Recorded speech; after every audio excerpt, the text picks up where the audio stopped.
नमस्कार दोस्तों, मैं डॉक्टर अवधेश उपाध्याय और हिमालयन आयुर्वेद यूट्यूब चैनल में आप सभी का स्वागत है। आज हम अनुसंधान रिसर्च की बात करेंगे और रिसर्च एक बहुत बड़ा विषय है और आजकल का जो युग है, वैश्विक युग है, उसमें एविडेंस के आधार पर ही किसी चीज़ को हम स्थापित कर सकते हैं और लोगों तक बेहतर तरीके से हम पहुंचा सकते हैं। इसीलिए अनुसंधान की बहुत आवश्यकता होती है। अनुसंधान कभी भी रुक नहीं सकता है। हमारे पुराने आचार्यों ने, चाहे आचार्य चरक हो, आचार्य सुश्रुत हो और विभिन्न हमारे वैज्ञानिक आचार्य रहे हैं, उन्होंने अनुसंधान की आवश्यकता पर बहुत बल दिया है और अपने शोध के आधार पर ही उन्होंने बहुत सारी आयुर्वेद के सिद्धांतों, चिकित्सा सिद्धांतों का प्रतिपादन किया है। तो शोध की आवश्यकता को आप सभी लोग समझते हैं। आज हम इसी विषय पर चर्चा करेंगे।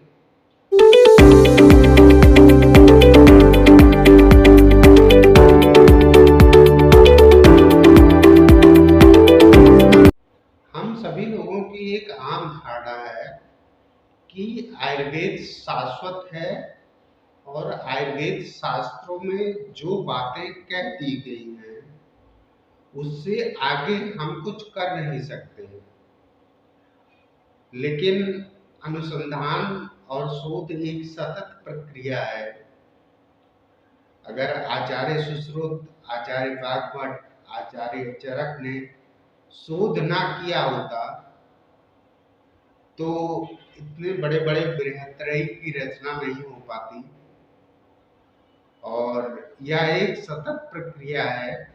अभी तक जो हो चुका है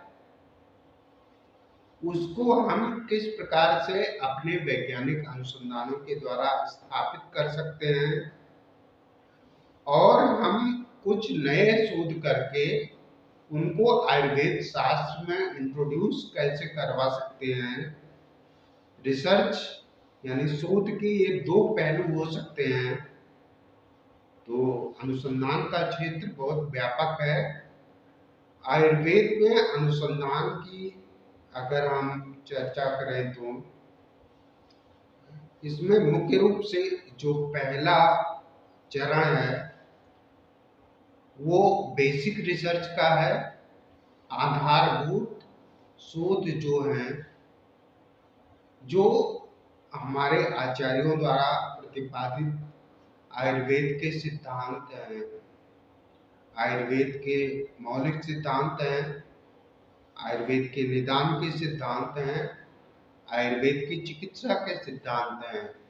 इन सिद्धांतों को हम आधुनिक तरीके से, आधुनिक पैरामीटर्स के ऊपर में किस प्रकार से कर सकते हैं, किस प्रकार से उसको एविडेंस दे सकते हैं, एक हमारा ये बहुत महत्वपूर्ण क्षेत्र है।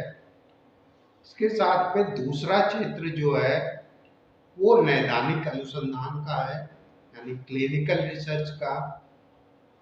हमारे जो भी औषधियां हैं, पादप हैं, वो विभिन्न सारे रोगों पर कार्य करती हैं और उन रोगों पर कार्य करने की क्षमता को हम किस प्रकार से एक्सप्लोर कर सकते हैं, उसको किस प्रकार से स्टैब्लिश कर सकते हैं। इस अनुसंधान का क्षेत्र बहुत व्यापक है। इसके साथ में हमारे बहुत सारे प्री क्लिनिकल रिसर्च हैं जो नैदानिक कार्य से पहले के कार्य होते हैं। टॉक्सिकोलॉजिकल स्टडी है, विषाक्तता का अध्ययन हम करते हैं।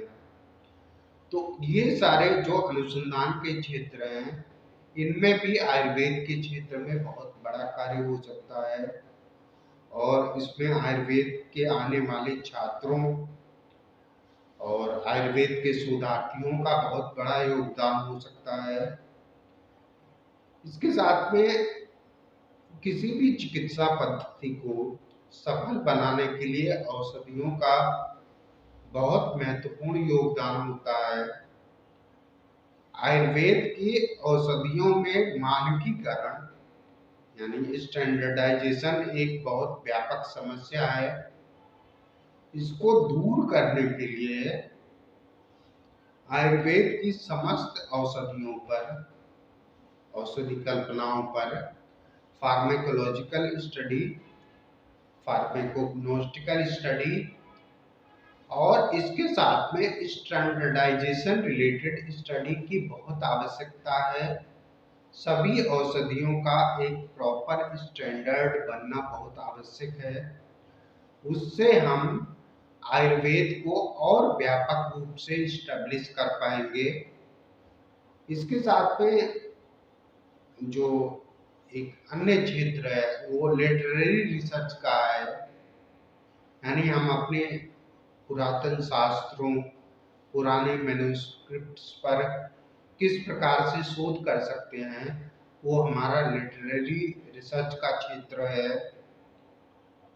और आयुर्वेद के अनुसंधान की बात करें तो शासकीय स्तर पर, राजकीय स्तर पर, मिनिस्ट्री ऑफ आयुष के स्तर पर एक स्वायत्त संस्था बनाई गई है जिसे CCRAS बोलते हैं, central council for research in Ayurvedic sciences. यह आयुर्वेद में अनुसंधान के विभिन्न क्षेत्रों को बढ़ावा देने के लिए सहायता प्रदान करता है और बहुत सारे इसकी स्कीम्स हैं। उन स्कीम्स को एक इंडिविजुअल रिसर्चर से लेकर एक एकेडमिशियन, NGO और आयुर्वेद के क्षेत्र में कार्य करने वाले और शिक्षण करने वाले विभिन्न संस्थान इन स्कीम्स के द्वारा आयुर्वेद अनुसंधान की गतिविधियों को चला सकते हैं। इन स्कीम्स की और इन अनुसंधान गतिविधियों की और भी हम व्यापक चर्चा करते रहेंगे धीरे धीरे। और या आयुर्वेद से जुड़े हुए स्टेक होल्डर्स, चाहे वो आयुर्वेद में अभी अभी घुसने वाले स्टूडेंट्स हों, स्टूडेंट्स के बाद जो निकलकर प्रैक्टिस चिकित्सा व्यवसाय करने वाले लोग हों, इसके साथ में एकेडमिशियंस हों और विभिन्न रिसर्च इंस्टीट्यूट्स में कार्य करने वाले लोग हैं, उन सबके लिए ये वीडियो बहुत उपयोगी होने वाले हैं। तो आप सभी छात्रों से, एकेडमिशियंस से और रिसर्चर्स से अनुरोध है कि आप इस चैनल को सब्सक्राइब करें और आप लोगों से मिलने वाला जो उत्साह और ऊर्जा है वही इस क्षेत्र में मुझे कार्य करने के लिए उत्साहित करेगा। तो आप लोगों का बहुत बहुत धन्यवाद और आभार इस वीडियो को देखने के लिए, और आपके आशीर्वाद से आगे भी इसी प्रकार के वीडियो में बनाने का प्रयास करता रहूँगा। धन्यवाद।